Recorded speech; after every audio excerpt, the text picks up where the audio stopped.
안녕하세요. 오늘 제가 준비한 자료는 2020년 6월 주택임대차보호법 중에 크게 임대차 3법이라고 해서 아시겠지만 전월세 신고제, 그리고 전월세 상한제, 그리고 마지막 계약갱신 요구권, 이렇게 임대차 3법이라고 뉴스에 많이 접해 보셨을 겁니다.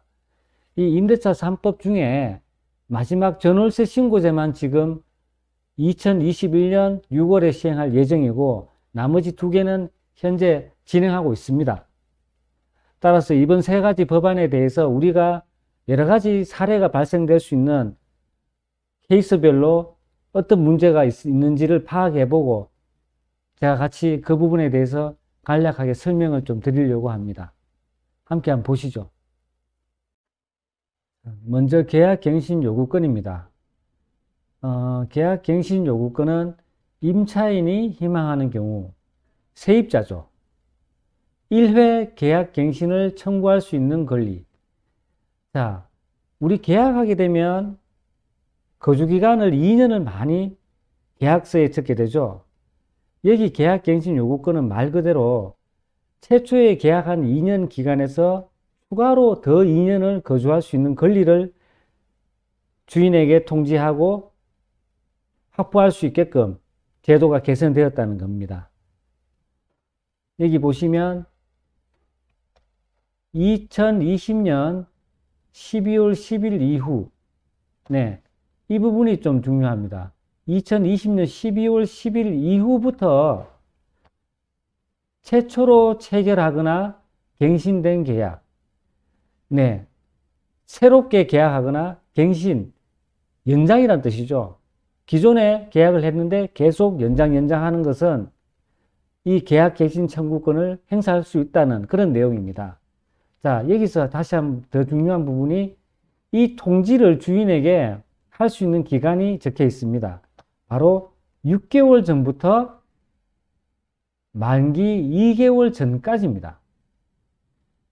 우리 예전에는 통상 6개월에서 만기 1개월 사이로 많이 그렇게 알고 계셨는데, 이번에 만기일로부터 2개월 전으로 변경됐다는 사실, 이 부분을 조금 더 유념하셔야 되겠습니다.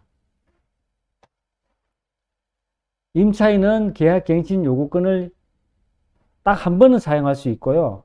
이 경우 갱신되는 임대차의 존속기간은 당연히 2년입니다. 따라서 합의 4년은 확보할 수 있다는 그런 제도입니다. 전월세 상한제. 전월세 상한제는 계약갱신 시에 임대료 정액 상한을 5% 범위 내로 제한하겠다. 자, 우리가 아까 말씀드린 계약갱신 요구권을 행사할 경우가 있지 않습니까?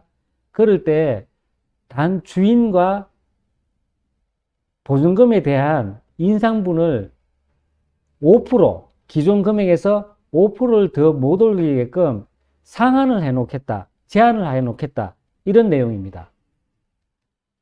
그런데 여기 보시면 이 차임과 이 보증금의 정액이 있은 후 바로 계약갱신을 하면서 정액을 했다. 보증금이 3억이었는데 5%를 더 올렸다. 이럴 경우에는 추가로 더 하지 못합니다. 1년 이내에는 연속적으로 조정을 할 수는 없는 겁니다. 각종 사례 한번 살펴보도록 하겠습니다. 법 시행 당시 이미 한 주택에서 4년 이상 임차 거주 중인데 계약갱신 요구권 행사할 수 있습니까? 예, 행사할 수 있습니다. 개정 법률이 최대 4년을 보장했기 때문에 기존에 이미 거주하신 분들조차도 다 이 갱신 요구권 행사할 수 있습니다. 다음, 묵시적 갱신도 갱신 요구권 행사로 보는지. 묵시적 갱신. 자, 아래 보시면 묵시적 갱신은 아시겠지만 주인과 세입자의 기존 계약을 종료하거나 조건을 변경한다는 통지를 서로 하지 않은 경우에는 기존의 임대차와 동일한 조건으로 다시 임대차가 이루어지는 것으로 보는 제도입니다. 묵시적, 말을 서로 안 했다는 거죠. 기한이 다 오는데 주인도 어떻게 하라, 세입자도 나가겠다, 이런 얘기가 없다면은 최초 계약했던 내용과 동일하게 똑같이 2년을 더 거주할 수 있는 내용, 그게 바로 우리가 알고 있었던 묵시적 갱신입니다.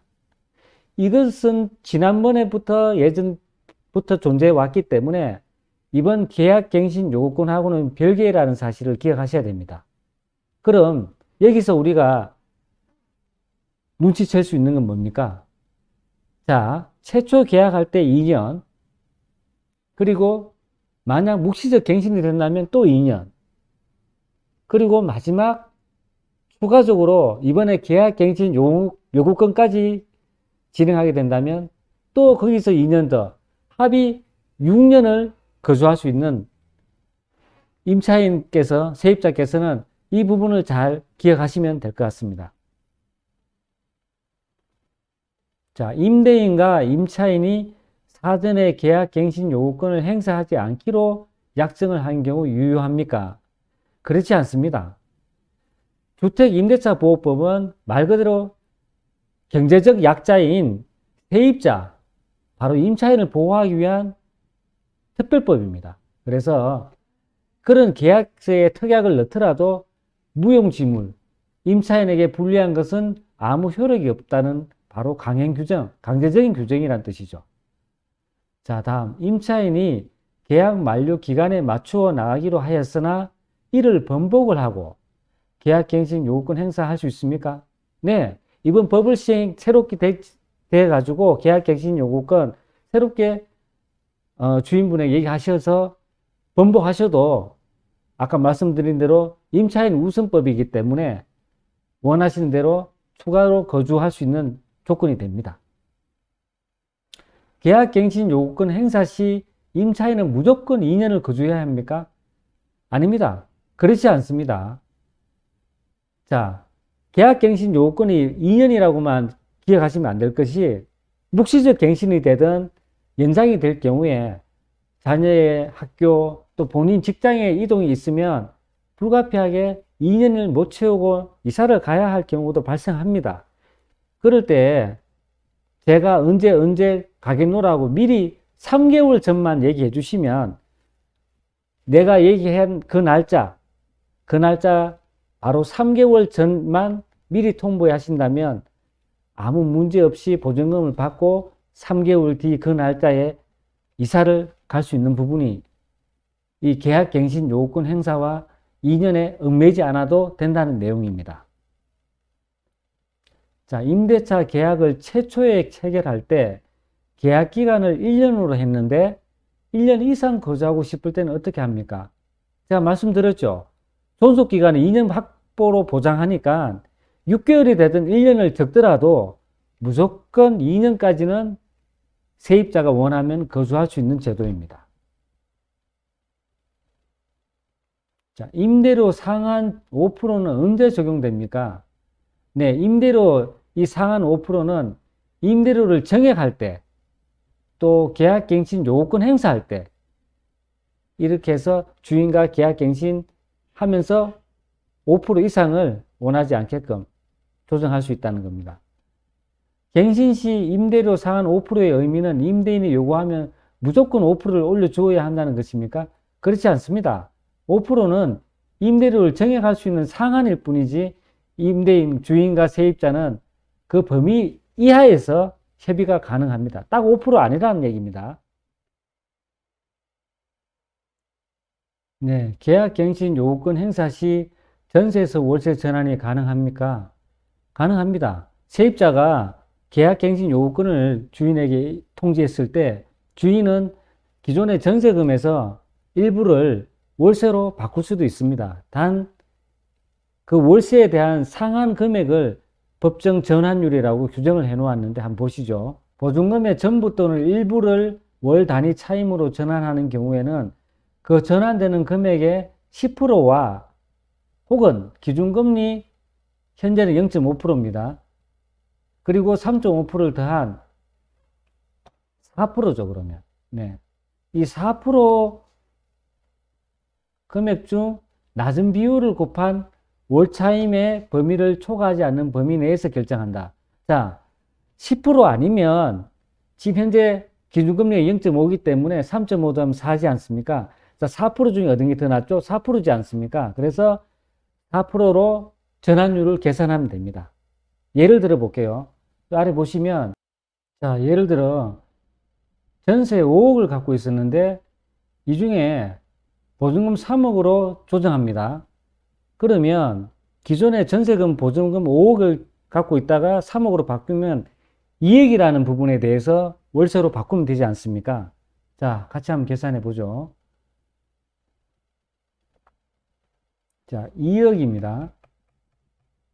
2억인데 여기에서 우리가 4%에 대한 전환율을 곱해야 되니까 4%를 하게 되면 800만 원이 나옵니다. 이 800만 원 1년치니까 그죠? 나누기 12달이면 한 달 월세가 나오겠죠? 네, 맞네요. 67만 원. 자, 보증금 2억을 했다. 자, 보증금 2억을 하면 또 3억을 조정하면 되지 않습니까? 마찬가지입니다. 자, 3억 한번 해볼까요? 자, 3억에서 4%입니다. 똑같습니다. 4%를 해놓고 다음 12달이니까 나누기 12 하게 되면 한 달에 100만 원. 이거 이상은 받지 마라. 자, 이 부분이 전환율 규정입니다. 네. 오늘 제가 준비한 자료 여기서 마치겠습니다. 고맙습니다.